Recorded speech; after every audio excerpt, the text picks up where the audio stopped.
So in today's video, I'm going to show you how to paint this variegated Monstera.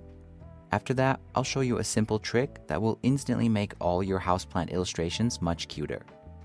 As usual, you can follow this video with any brushes you want, but I'll list the ones I used in the description. So I've already got the sketch placed in here, and you can download this one for free in the description as well. Basically, I made this sketch based on a reference photo, and first I made sort of like a rough sketch where I did my best to simplify the perspective. After that, I went over it again so I can make a perfect outline that's easier to paint with.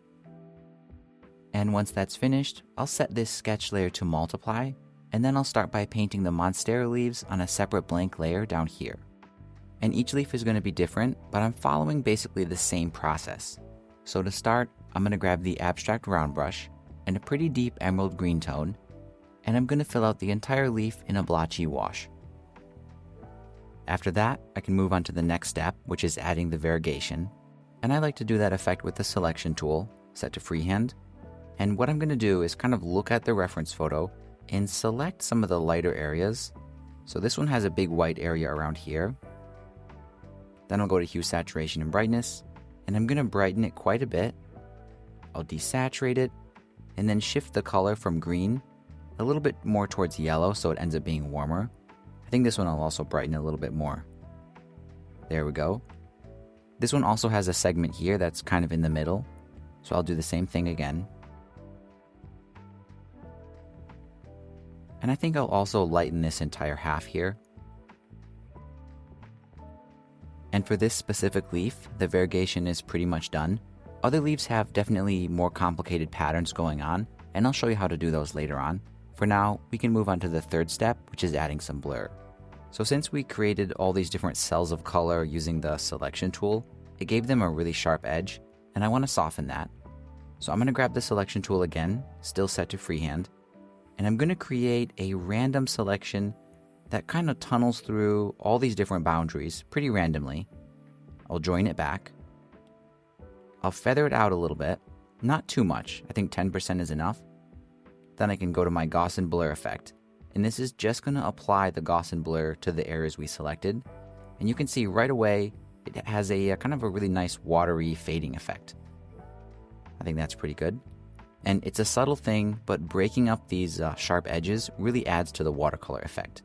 And with that finished, we can move on to the next step, which is erasing everything back to match the sketch. So for that, I'm going to grab the eraser brush, which is set to the fineliner pen, and I'm just going to use it to cut everything back so it matches our sketch outline. After that, I'm going to continue with the eraser brush, maybe add a little bit of a smaller size, and I'm going to use it to do the splits. Now usually where the split exits the leaf, I'm going to curve them slightly, kind of pointing towards the leaf tip. So that's why I round out these edges. And lastly here, we can finish the leaf by adding a color variation. And this is very similar to the Gaussian blur effect. So again, I'm going to grab the freehand selection tool. I'll make a random kind of tunneling selection. I'll feather it out. But this time, I'm going to go to my hue, saturation, and brightness. And I'm going to mess with the hue and shift it to a slightly interesting secondary color. And before I fast forward and do all the leaves quickly, I'm going to show you one more example using a slightly more complicated leaf.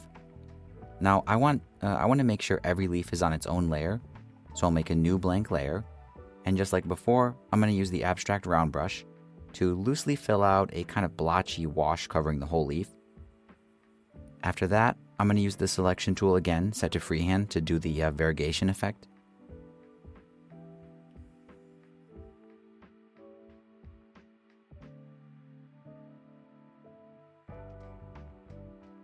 And that's pretty much all the variegation I can do using the selection tool, but definitely if you look at this leaf, it has a lot more going on. So to get that effect, I actually made some special brushes you can download for free in the description. They just look like this, the variegated Monstera brushes. It's just 4 brushes, and I'm going to use this one.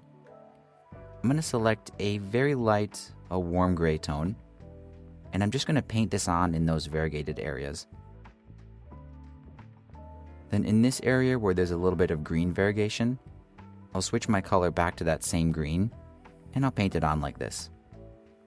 Now just like before, when the variegation is finished, we can move on to the next step, which is adding the Gaussian blur. So I'm going to grab the selection tool again, it's still set to freehand, and I'm going to make another random selection. I'll feather it out just a little bit, and then apply a slight Gaussian blur. After that, I'll grab the eraser brush and use it to cut everything back so it matches the sketch. And while I've got the eraser still selected, I'm going to use it to add the splits. And then I'll finish it up by adding a random color shift.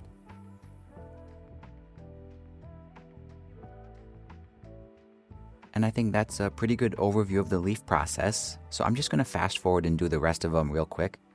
Throughout this process, you'll notice that some of the leaves are transparent and they're showing details through them that they kind of shouldn't. But don't worry about that for now because I'll show you how to fix that later on.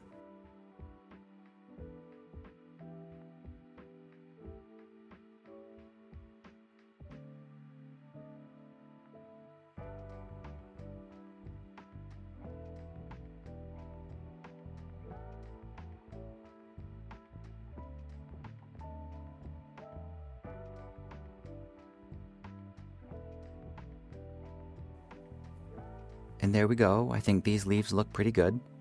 If you open the layers panel, you can see each leaf is by itself on its own layer. And usually once they're all painted like this, I like to immediately move on and paint all the stems. So I'm just going to make those on a blank layer below all the leaves. And I'm just going to use the fineliner pen for this. And you can definitely see there's a little bit of a transparency issue going on. But don't worry about that for now because just like with the leaves, I'll show you how to fix that later on. And once those stems are finished, we can move on and paint the pot. And I'm going to make sure that's on its own blank layer, once again kind of below everything. And I'm just going to use the abstract round brush to roughly fill out the three main colors of it. After that, I'm going to change my brush to the water blender and use it to kind of gently soften some of these edges. And this pot has a little bit of a splattering thing going on. So for that, I'm going to choose a dark color, and I'm just going to use the splatter brush at the top. And often when I paint ceramics, I like to add a kind of horizontal line texture. It's super easy to do that. So I'll make a layer above my pot so far. I'm going to select pure white. I'm going to use some kind of pen brush, I think the fineliner pen, and I'm just going to draw a bunch of horizontal lines. There we go. The effect is obviously too strong, so I'm just going to lower the opacity of that layer, and I'll set it to a point where it's barely visible. It's a pretty subtle texture, and once I'm happy with it, I'll merge it together with the pot. Now, so far we've gone way beyond the lines in the sketch for the pot, so I'm just going to use the eraser to cut them back, just like we did for the leaves.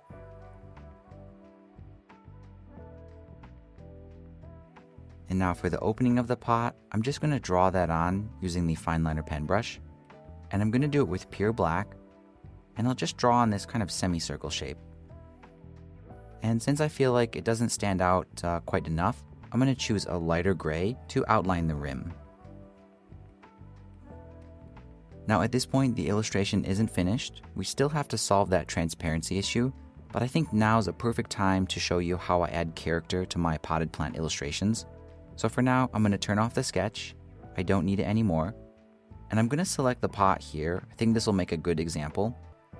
If I grab the arrow tool and set it to distort, you can see if I kind of shift it over and skew the whole thing, it gives this pot a little bit of energy, a little bit of momentum, and makes it more interesting. Now I'm going to go through and do this same effect to all the leaves as well. And I'm going to give them a slightly different skew going in all different directions.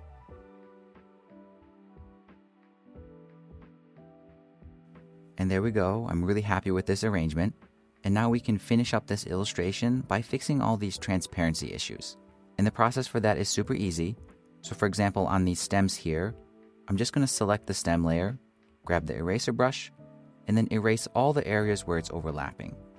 And I'm going to do this same process to all the leaves, just erasing the portions that are showing through.